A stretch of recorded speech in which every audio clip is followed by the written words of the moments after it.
Okay, so hello everyone. This is Sagar here, and today I'll be teaching you guys about chronic gastritis.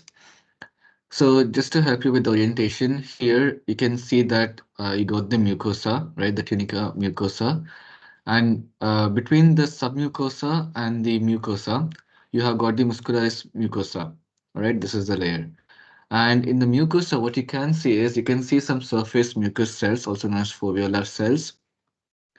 Then you can see some mucous neck cells.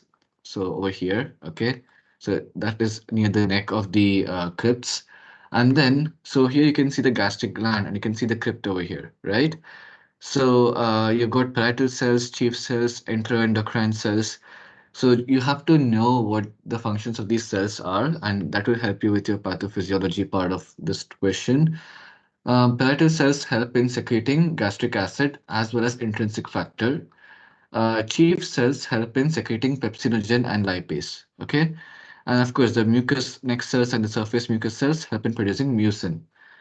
Now, also the G cells or the enteroendocrine cells, these are very important and they help in producing gastrin. Okay, now let's look at chronic gastritis. So the definition of chronic gastritis is that you have a chronic inflammation of the gastric mucosa. The causes of this go by the order. So the most common cause, okay, is H. pylori, Helicobacter pylori infection. The second most is, well, it can be a combination, but let's say you can talk about autoimmune gastritis or chronic NSAID use, radiation injury, and chronic bile reflux. So chronic NSAIDs and autoimmune gastritis are also quite common, okay? But the most common one is H. pylori. Now, let's go for the pathology. So basically, when you're talking about chronic gastritis, you have two main types. You've got non-atrophic and you have got what is known as the atrophic gastritis. Okay, now let's look at the difference. In the non-atrophic gastritis, the inflammatory cells, okay, such as lymphocytes and active mature B cells, which are plasma cells, are located in the superficial layer of the mucosa. And there are no histological changes in the deeper layers of the mucosa that contain the gastric glands. What does it mean? It means if you go back to this picture, okay, um, well, if I were to, let's say, zoom in, okay, the B cells and the lymphocytes, etc., will be located more on the superficial part of the mucosa, okay? It is not located, let's say, deep in the mucosa, somewhere over here, where the crypts are, where the base of the crypts are. So, um, that is the main difference. So you have, if the lymphocytes and other inflammatory cells are located at the top, it's mostly non-atrophic. And if they're located at the bottom, then it's atrophic. So just to speak more on it, okay, H. pylori is responsible for most chronic superficial gastritis. And obviously, this is non-atrophic, so it's not that severe. So it may resolve completely, okay? Or it may progress to atrophy. So it can become much more severe. So now let's go for the atrophic gastritis. Now here, the inflammatory cells will infiltrate the deeper layers of the mucosa, okay? And they can cause the destruction of not only the epithelial cells, which is the mucous neck cells and the surface mucosal cells or the foveolar cells, but they also destroy the glands. So again, if you go back to the first image, here in atrophic gastritis, you have the destruction of all these different, or rather, okay, let's look at this picture. You have the destruction of this mucous neck cells, parietal cells, chief cells, enteroendocrine cells. So when these get destroyed, then you have atrophic form. If they're not going to get destroyed, if they're only located superficially, if the lymphocytes are located superficially, then it is non-atrophic. Now, um, it's important to note that, wait 1 second, let me just highlight it for you guys. Uh, the destruction of glands. Yeah, okay. Now, to speak more about atrophic gastritis, look, the mucosal atrophy will cause achlorhydria. Why? Because what happens is when there is damage to these cells, right, to these mucosal cells, they can undergo metaplasia in order to sort of get accustomed or adjusted to the harmful or the stressful stimuli. Okay, so when they get converted to intercellular metaplasia, when they get converted to a different kind of cells, where you have intercellular type of cells or goblet cells, there can be achlorhydria because now what's happening is um, you don't really have the production of chlorine, uh, which is technically the normal function of most of these glandular cells. Okay, so you see how parietal cells, for example, secrete H and Cl, right? So, for example, chlorine and H plus may not get released properly. So, that's basically the gist of it. These cells get destroyed, they can't produce HCl properly, so they can be achlorhydria. Now, at the same time, when there's achlorhydria, when there's not much HCl, there is an alkaline environment, right? And this can permit the overgrowth of bacteria. And these bacteria can produce nitrosamines as one of their metabolic byproducts. And these nitrosamines can be carcinogenic to the stomach. Therefore, many of the bacteria, especially Helicobacter pylori, can also be a source of cancers because the nitrosamines that are released can be carcinogenic. Now, chronic gastritis, okay, which will, when it exposes the epithelium to inflammation, obviously the lymphocytes will also secrete free radicals. And along with that, there can also be some other cytokine and other molecular production, which are proliferative or which induce proliferation in the gastric epithelium. What will then happen is the free radical damage will cause genetic alterations, okay? And the proliferation of the cells which have genetic alterations can result in carcinoma because now you have cells that are dysplastic or cells that would have undergone metaplasia, right? Now, the typical endoscopic appearance. So when you perform an endoscopy, okay, you insert a scope into the lumen of the GIT, and here in this case, the stomach. You can see that in late atrophic gastritis, there will be atrophy of the glands, right? Ultimately, what can happen is the rugal folds, the folds that you see in the stomach, would have now been lost. So there won't be any signs of rugal folds. And instead, what you can see is you can see a nodular appearance. Over here, you can see that the light is shining and you can look at how the texture of the surface is, right? You can see that the light, the way it's getting reflected off, it looks like as if it's nodular in appearance. Now, um, and also you can see some prominent submucosal vessels, and that is because the mucosa itself is becoming thin because of atrophy. Now, when you look at chronic gastritis, I mentioned that there is atrophic and non-atrophic, right? Now, that is based on the pathology. Atrophy and non-atrophy means it's mainly related to the pathology. Now, let's look at the classification based on etiology. So, you have type A chronic gastritis and type B chronic gastritis. Both of them can result in a non-atrophic to an atrophic form. Now let's look at type A. Type A is autoimmune gastritis. Well, why is it autoimmune gastritis? So what's happening over here is that there's some sort of a autoimmune or some sort of a genetic predisposition, right? All of these, I can show it to you over here. See, so the epidemiology is very less common, okay? Only 10% of chronic gastritis situations are autoimmune.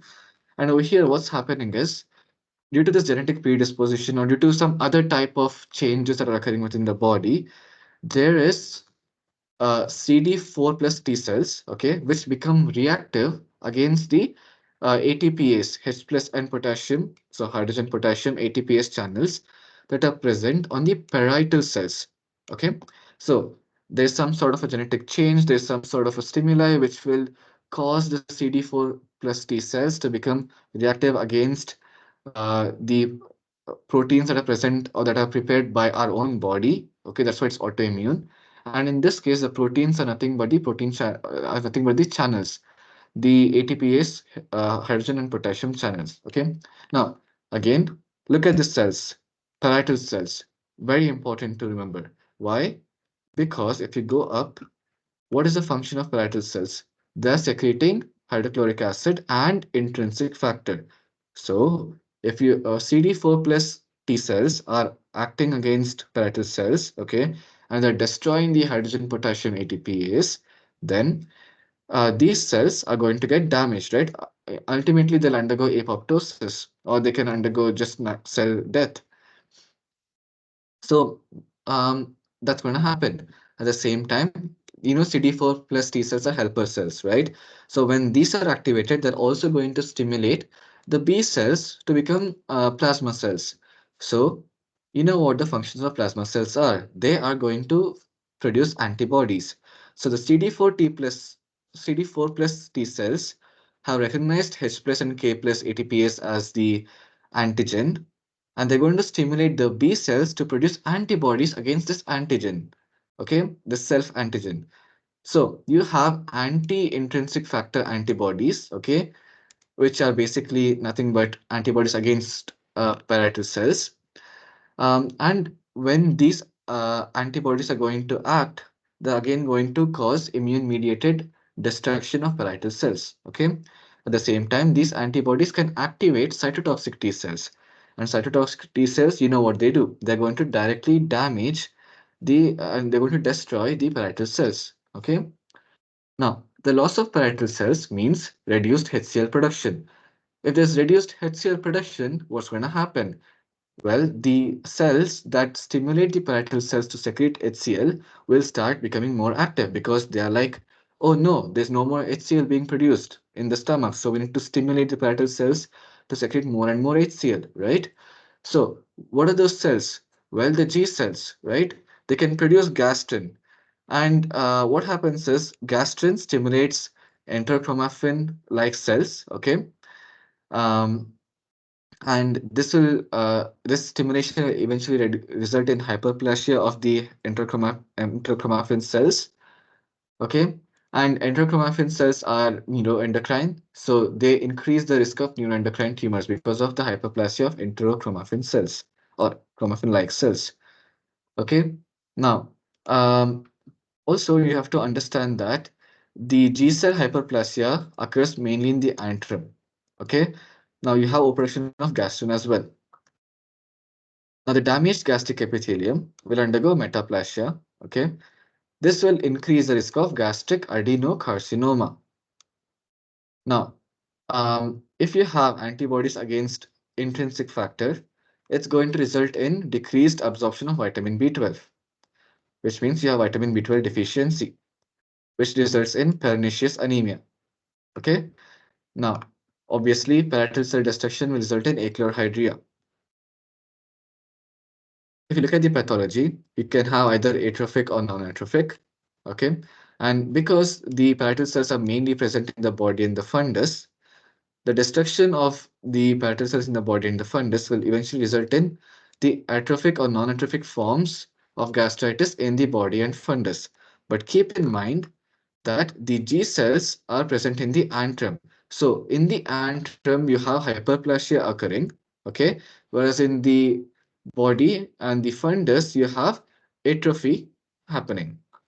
Now, the macroscopy is therefore the loss of rugal folds in the body and the fundus, whereas in the antrum, you're not going to have atrophy, but you're going to have hyperplasia. Microscopically, you will have diffuse mucosal atrophy with the loss of glands and parietal cells as whole in the body and fundus. There will obviously be signs of chronic inflammation with lymphocytes, plasma cells, and macrophages, which are chronic inflammatory cells. You're going to have intestinal metaplasia, okay, um, due to the damage or due to the destruction of the gastric epithelium, okay. And the complication, of course, like I mentioned, is pernicious anemia due to intrinsic factor getting damaged and therefore no vitamin B12 absorption. At the same time, due to the intestinal metaplasia occurring due to the damage or the destruction of gastric cells, you're going to have there's an increased risk of gastric adenocarcinoma. Now, long-standing chronic gastritis, okay, when there's intestinal metaplasia in it, the metaplasia you have to remember, intestinal goblet cells, goblet cells are found in intestines, right? So if there's an intestinal metaplasia, there's a conversion to intestinal type of cells. In this case, there is goblet cells, okay? This will result in gastric adenocarcinoma development. Now, if you look at this picture, of course, I know that I haven't covered Helicobacter pylori yet, but essentially you have to understand that in autoimmune gastritis, you have the body corpus, okay? you have the corpus or the body fundus restricted atrophic gastritis, whereas in Helicobacter pylori, it can result in an antrum form first and then it can become multifocal. Okay, now look at this again. Platelet cells, they get destroyed, iron deficiency anemia, B12 deficiency anemia, antral cells, G cells, they produce gastrin. Okay, gastrin tries to act on enterochromaffin-like cells. Okay, and also it acts on parietal cells. And this is like the parietal cells are trying to, um, stimulate or they're trying to secrete HCl, but they themselves are getting damaged. So they can't produce HCl as much. Now, type B, okay, this is the second form of chronic gastritis. Now, Helicobacter pylori can induce both acute and chronic inflammation. So it can induce both acute gastritis and chronic gastritis. However, the acute infection or the acute gastritis produced by or caused by Helicobacter pylori usually isn't strong enough to sort of produce sufficient symptoms, okay, in order to be under medical attention. However, if there has already been long-standing gastritis, and on top of that, there's acute gastritis caused by H. pylori, of course, there can be various symptoms. Now, like I mentioned earlier, in Helicobacter pylori, you have mainly the antrum getting involved. However, later on, it can spread and become multifocal, and that can be called as pangastritis. Here is a picture. So, you have chronic inflammation with atrophy and interstitial metaplasia, okay, in pangastritis. The duodenal histology can be normal. Acid secretion reduced because now it's pangastritis, so gastric cells are getting destroyed. And gastric ulcer, gastric cancer, etc. can be found. In antral predominant gastritis, again, you still have chronic inflammation. You can have a polymorph activity, which is basically polymorphic granulocytes.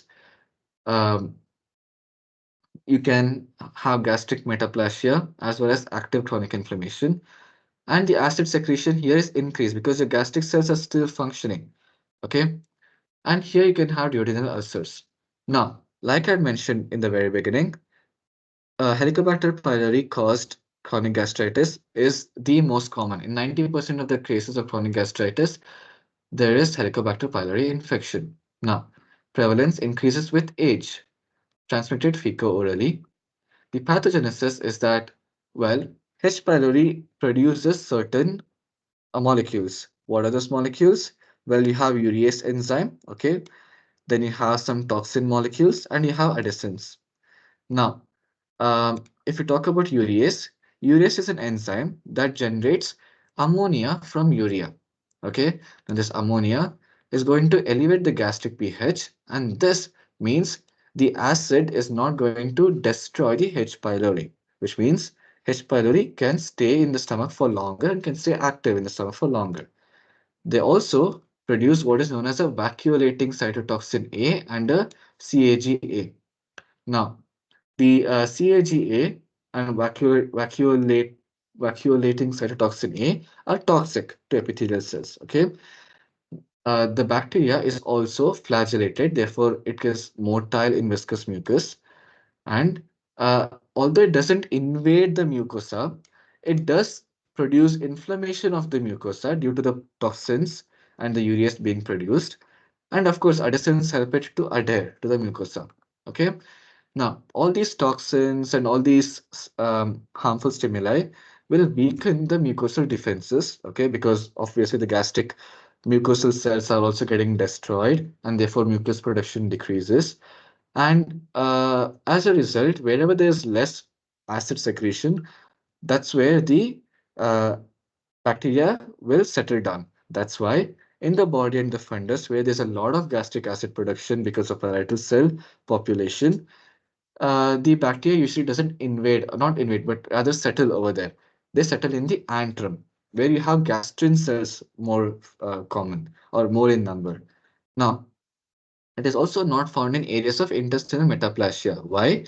Intestinal metaplasia means goblet cells, which can secrete mucus. And here you also have acid-producing mucus of the gastric body, right? So this is where H. pylori is not found. Now, H. pylori like I mentioned, ammonia, vacuolating cytotoxin A and CAGA, which are toxic.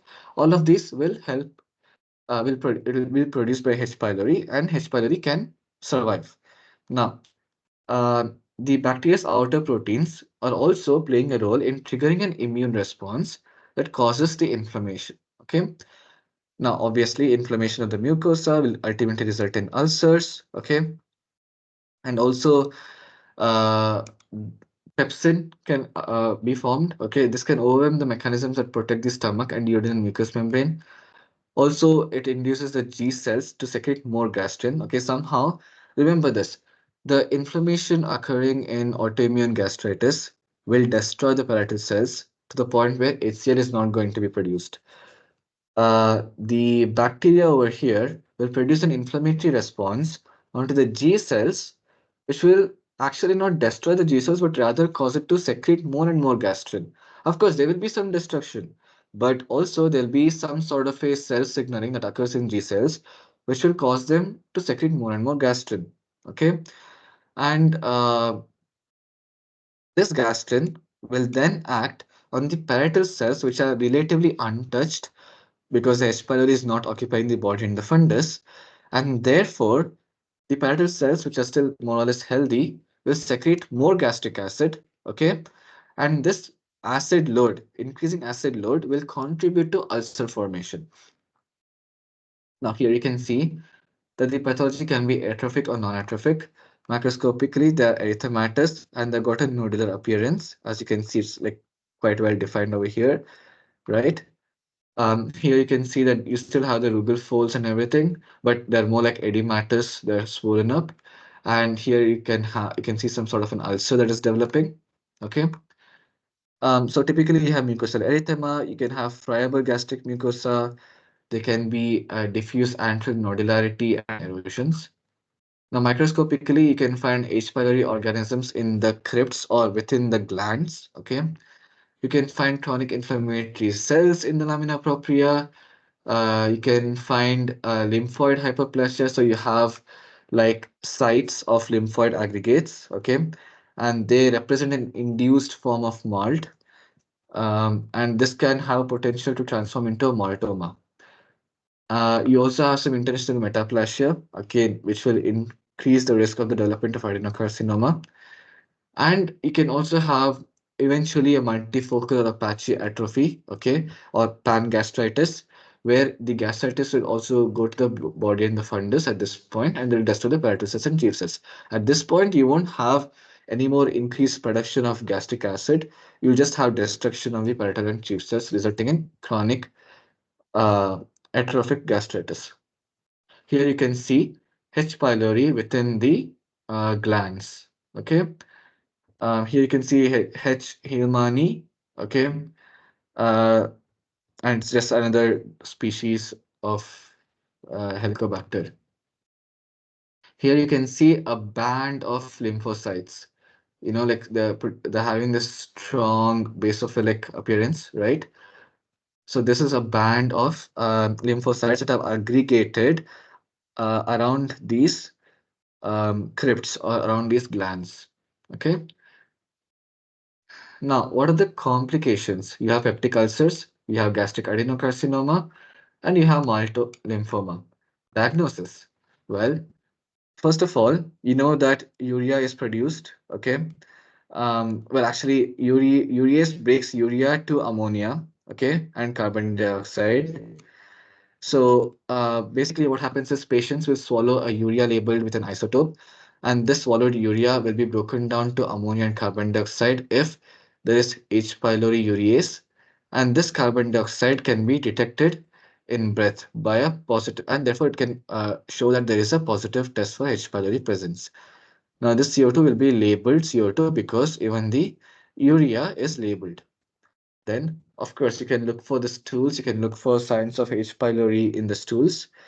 And if you have a negative test of both, it can confirm the eradication of H. pylori.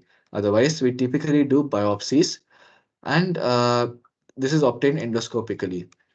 Now, the best stain is Watson-Storey silver stain. The treatment is a triple therapy. Okay, it's a combination of antibiotics and proton pump inhibitors. And when H. pylori is eradicated, all the complications are reversed. So we mainly focus on eradication of H. pylori. Now, interstitial metaplasia can be reversed. Myotoma is also resolved. So that's basically chronic gastritis. So thank you. I hope you understood this topic well. To give you a conclusion, all that you have to do is there's more of pathophysiology to explain over here. Okay, so you can start off with knowing getting a brief idea of the histological part. Okay, and then start with definition, your typical protocol, definition, etiology, right? You can talk about pathology, and here try to mix pathophysiology and pathology together and explain the macroscopic and microscopic picture of it. That makes it easier for you guys to like explain everything in one go. Okay, and the same thing goes for both type A and type B. You have more of a pathophysiological explanation happening over here. Now, yeah, that's about it. And I hope you understood everything. Thank you.